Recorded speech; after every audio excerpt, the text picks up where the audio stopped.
సప్త వ్యసనాలు ఏంటంటే చెప్పండి. ధూమపానం, మద్యపానం, అధిక ఖర్చు, కామ, క్రోధ, లోభ, మద, మాత్సర్యములు, ఇవన్నీ కూడా సప్త వ్యసనాల కిందకి వస్తాయి. ఈ సప్త వ్యసనాలలో మనం ఏ వ్యసనానికి బానిసైనా కూడా మనిషికి ఈ దేహాన్ని మనము సమస్యల్లో పెట్టుకున్నట్లే. ఏం చేస్తావు? మన దాగే అలవాటు ఉంటుంది, ఆయనకి లివర్ సిరోసిస్ వస్తుంది.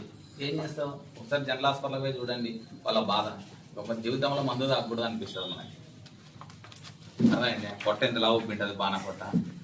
పేషెంట్ యొక్క మొత్తం ఎముకలు బయటపడ్డాయి, సన్నగా అయిపోయింటాడు, పొట్ట మాత్రం లావు ఉంటుంది. ఈ నరకం ఎందుకు భరించిన అంతరం నేను చచ్చిపోతే బాగుంటుందని వాళ్ళు అప్పుడు అనుకుంటారు. నాకు తాగేటప్పుడు ఇవన్నీ గుర్తు రారా? గ్లాస్ పంచుకోవడానికి నీ ఫ్రెండ్స్ వస్తారు, బెడ్ పంచుకోవడానికి ఎవరు రారు. అర్థమైంది? గ్లాస్ రారా, తాగకపోతే నేను ఎత్తి మీద పోస్తామంటారు. పోయి నాకు నష్టం ఏం లేదు అనాల. మా ఫ్రెండ్ మొహమాట పెట్టినాడు, తాగినా అంటారు కొంతమంది.